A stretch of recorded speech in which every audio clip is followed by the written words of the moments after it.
Morning.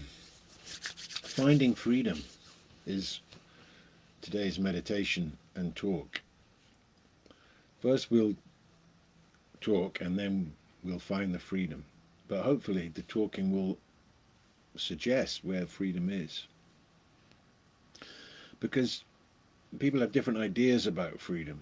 The other day I was watching David Icke speaking at Trafalgar Square on the video there, and at the end of his talk, which was very, impassioned, he screamed, "Freedom, freedom, freedom!"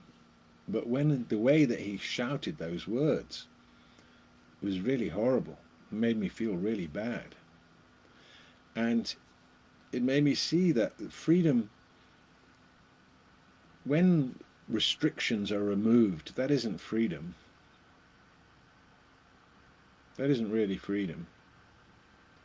It's just restrictions being removed. I was in prison, and I thought, well, when I get out, I'm going to experience freedom. Wow! And when I walked out, there was absolutely no difference at all. It's kind of disappointing in a way, because I thought there'd be some like, freedom tastes so good. No real difference at all. And so we have different notions of freedom. But the freedom that I'm talking about is different. The freedom that I'm talking about, it doesn't change. It's permanent.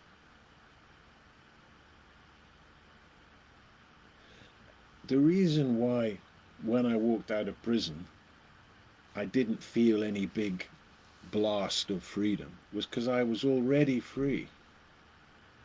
Free of what?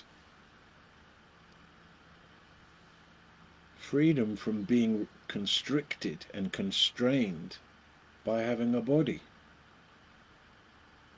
Freedom from being enslaved and captured and hijacked by my mind. There's no freedom in the mind.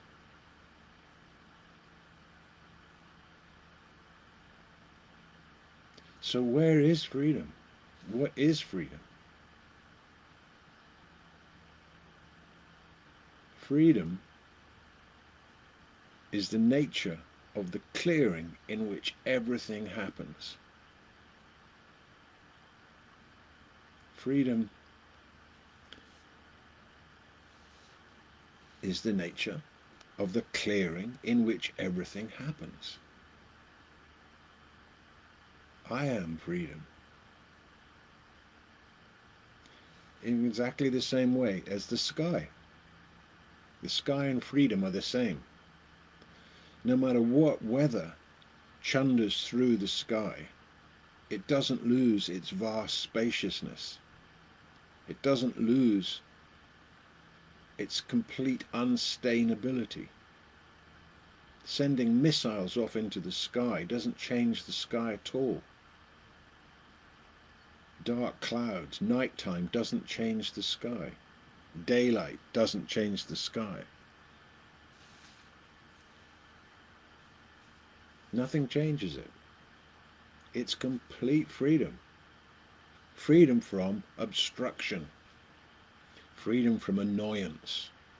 Freedom from the possibility of change.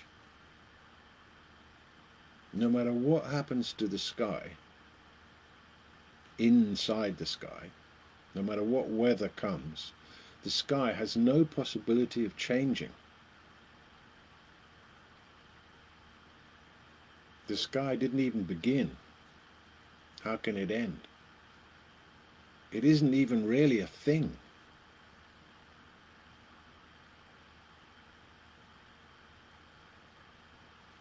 The experience of the sky in a deep dark hole is the same as the experience of the sky in outer space. It never changes. So the freedom comes when you can start to distinguish your own sky-like nature. Then Thoughts arise in that sky like nature, but they're just seen. They're witnessed. They're heard.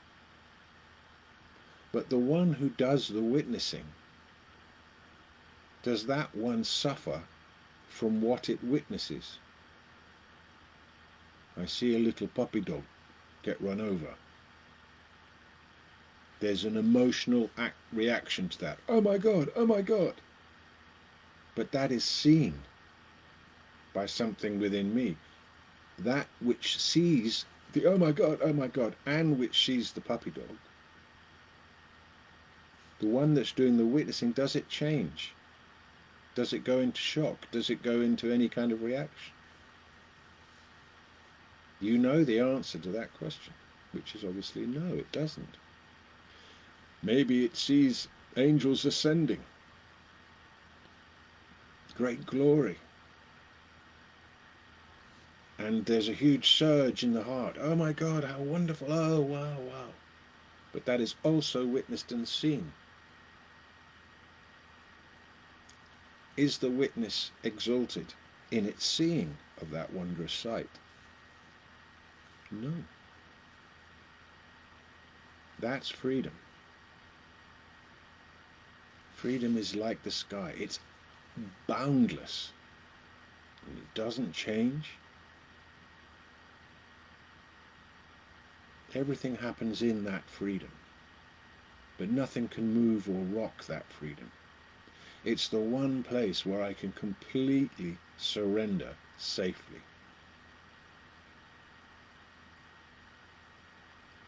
But the thing is, we've been locked up in our minds, suffering, because there's no suffering coming to us that doesn't come through the portal of our mind in the form of thought.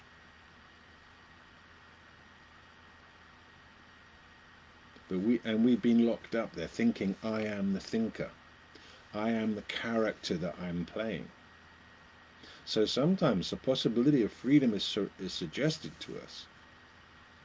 And we experience this weird Stockhausen syndrome, or Stockholm syndrome, whatever it's called, which is where the one that's in captivity falls in love with the captive, with the one who's captured. The one who's been jailed falls in love with the jailer. This is a real thing. It happens a lot.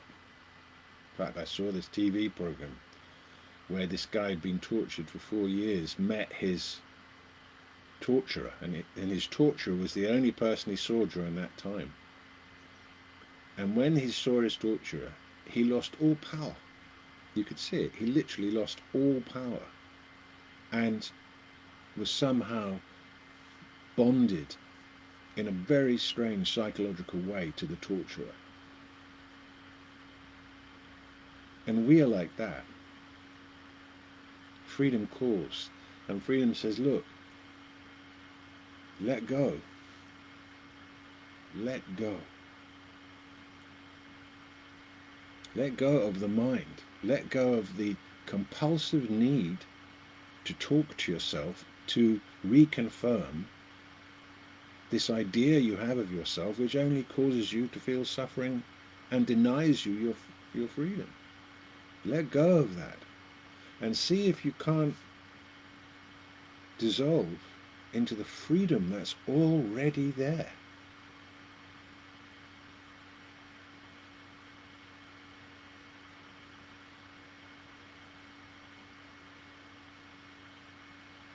You don't have to be someone all the time. That if you stopped thinking, stopped identifying as your personality, stopped identifying as the psychological self, what would happen? It would be fine. It would be absolutely wonderful, because you'd realize the self.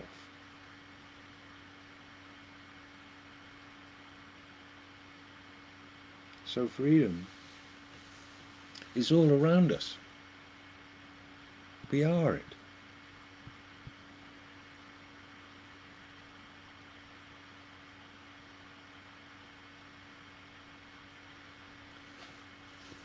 Say you are sad. Something terrible happens and it creates sadness in you. Very difficult.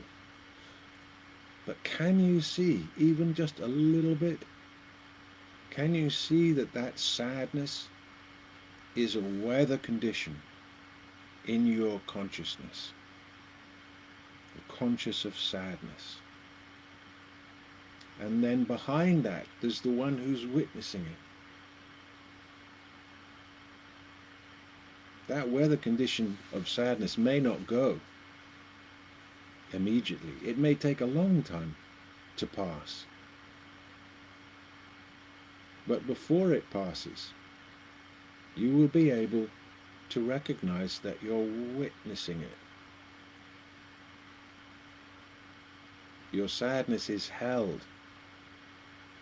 Your sadness unfolds in a domain. And the domain that it unfolds in is perfect freedom. Perfect freedom from sadness.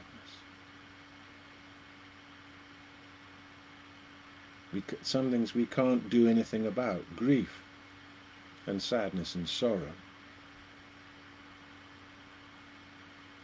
They have to go through their stages. No amount of talking seems to make any difference. But it does pass, because all things do pass, except the freedom, the awareness in which that sadness unfolds. You are prior to the sadness. You are prior to your sorrows. You are prior to the psychological self. And as that, you are freedom. So we can even try it like now. So sit still with the intention of finding your freedom.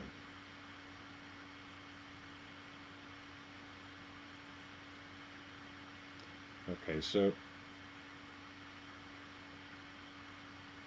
let's feel our body. Okay, here's my head, here's my shoulders, I can feel my arms, the trunk of my body. Okay, this is my body, my feet. Okay, I got a bit of an ache in my knees. Okay, that's my body. Okay, so for finding freedom, we don't need to be concerned with any of those feelings of the body, whatever they are, good, comfortable, or whatever. Just not interested in that level of experience, so we can discount it.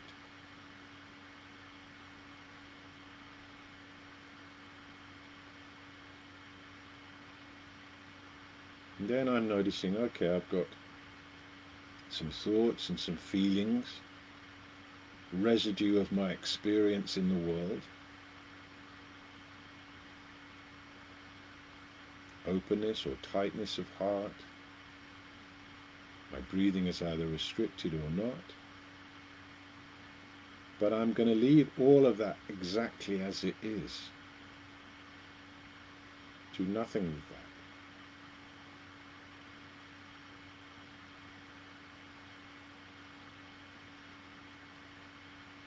And then I'm going to imagine my psychological self with its complexes, with its unresolvedness, with its wounded child, with all its junk.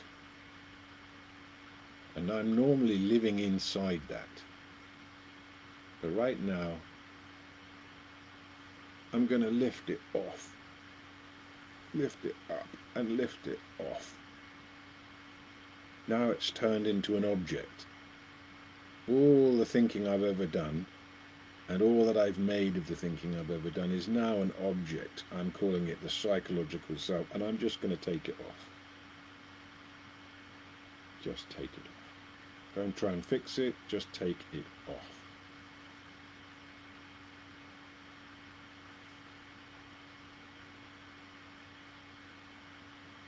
Now where am I?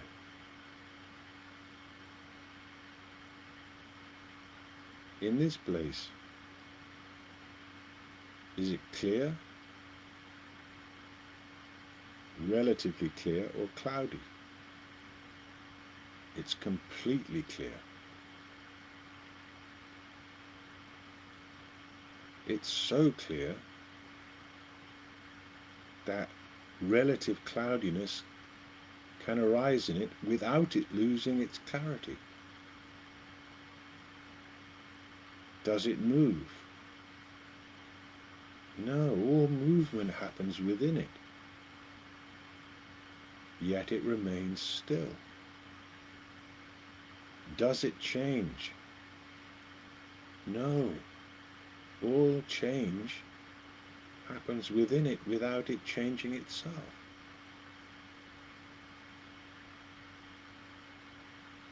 Is it peaceful?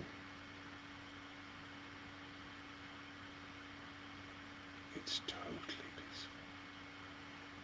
Doesn't move.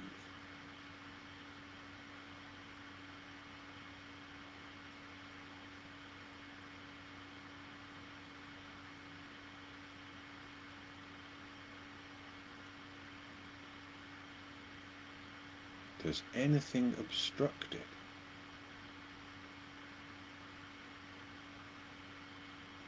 Nothing obstructs it.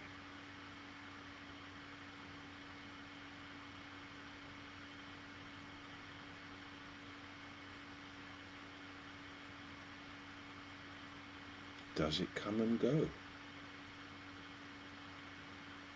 No. I come and go.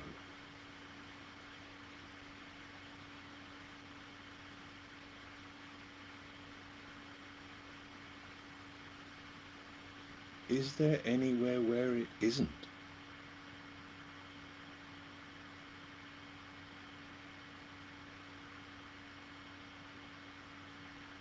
No.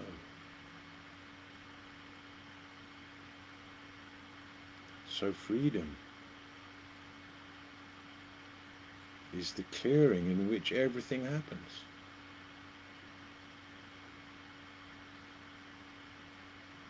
No beginning to this freedom, no end to it.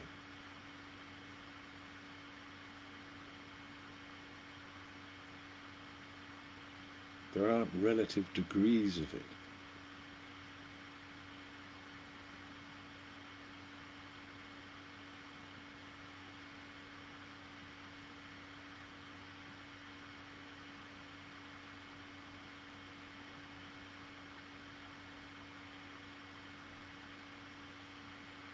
This is ultimate freedom.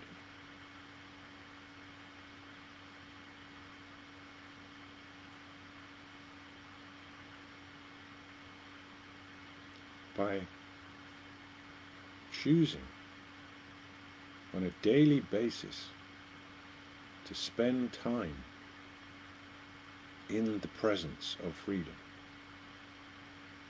this will have a profound effect on how life occurs for you. It will have a profound effect on how your thoughts occur for you. It will have a profound effect on how you hold different experiences that arise.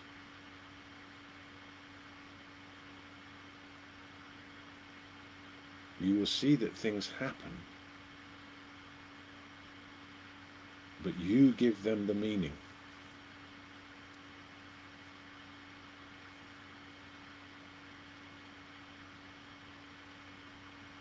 So baby's born, somebody passes. It's just how it is. But each person will experience things differently because we give life its meaning. Nothing in life emanates meaning.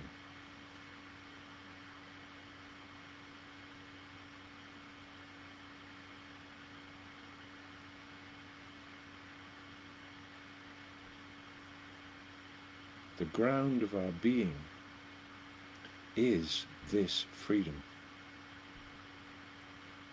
It's not at the top of the mountain. It's not someday, one day, after I've climbed the mountain of yoga postures, then I'll be free. Or once I've sorted out my psychological self, then I'll be free. Or once I've sorted out my bank balance, then I'll be free. Or once I've cheered up my inner child, then I'll be free. Or once I find someone who loves me, then I'll be free. No. Your freedom itself, now. How is that so?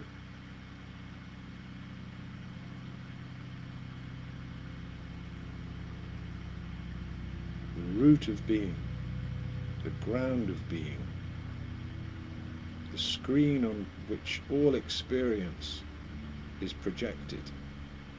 That screen, the feeling of being that screen, is perfect freedom.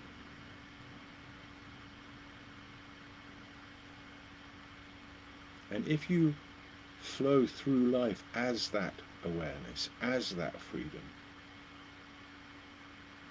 you will experience another kind of freedom in the world, which is the capacity to generate new possibility in any moment.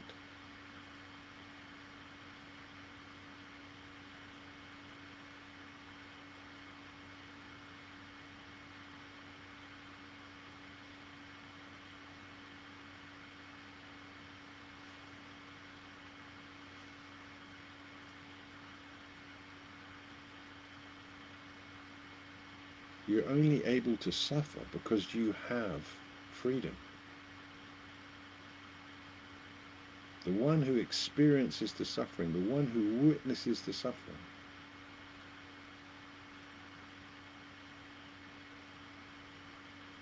has never been touched by anything that it's witnessed. That is freedom.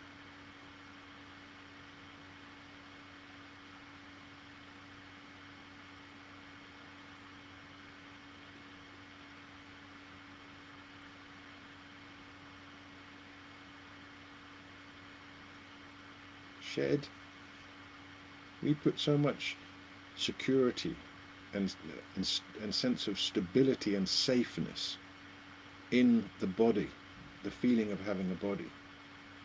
It feels like where we're housed. But we could let go of that for a moment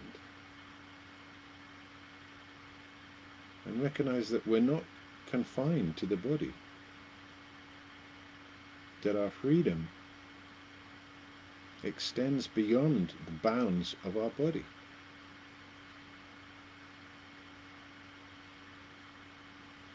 Similarly, our freedom is not disturbed by the fact that we think, because we see that the thoughts flow through the domain of perfect freedom, leaving it untouched.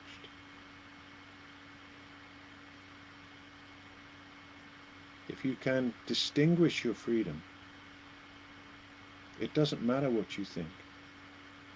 It doesn't even matter what you feel.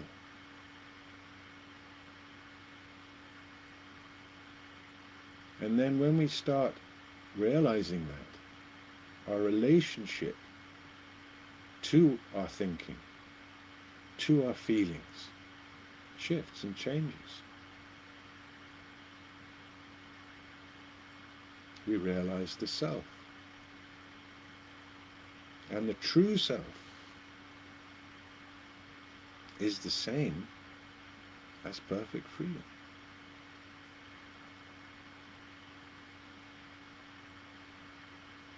Pure awareness.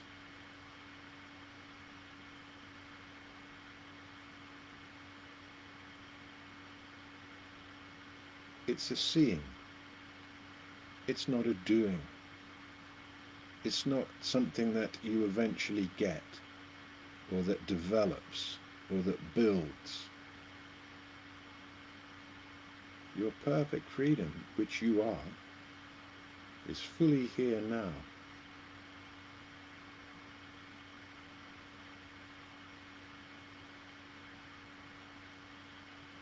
even your states of consciousness, which happen to an eye, they're relative and they're always changing. But they unfold in the true self, which is perfect freedom. Nothing can obstruct it, nothing can change it. It's boundless, it's always completely clear, it's unfathomable peace, it's completely inconceivable, it's unreifiable. You can't objectify this freedom. You have to dive in and surrender.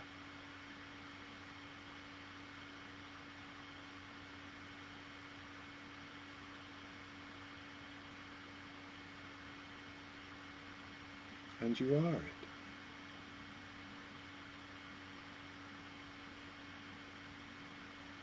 Knowing this from direct seeing, knowing this from direct experience, it's not enough to understand it.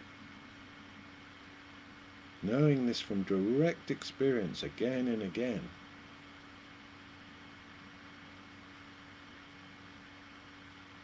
and that freedom starts to come and be expressed in the way that your thoughts and your life drama unfolds. You stop interfering.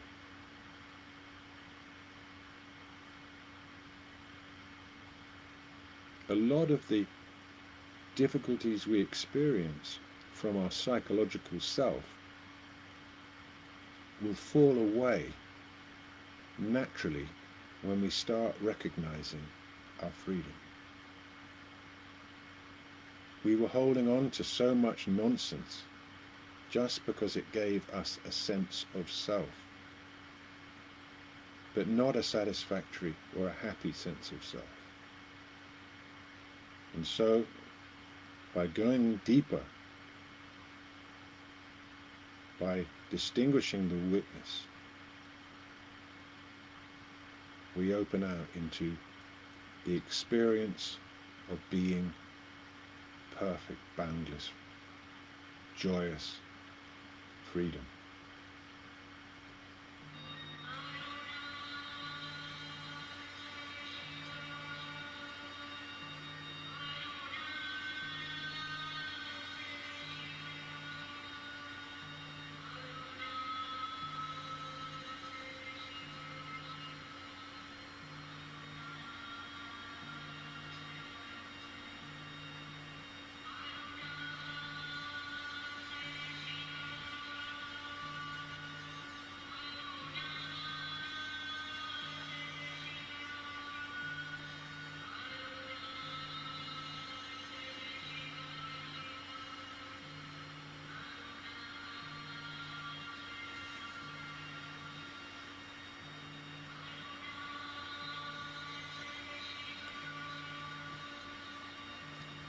I'm doing this every day until the end of lockdown.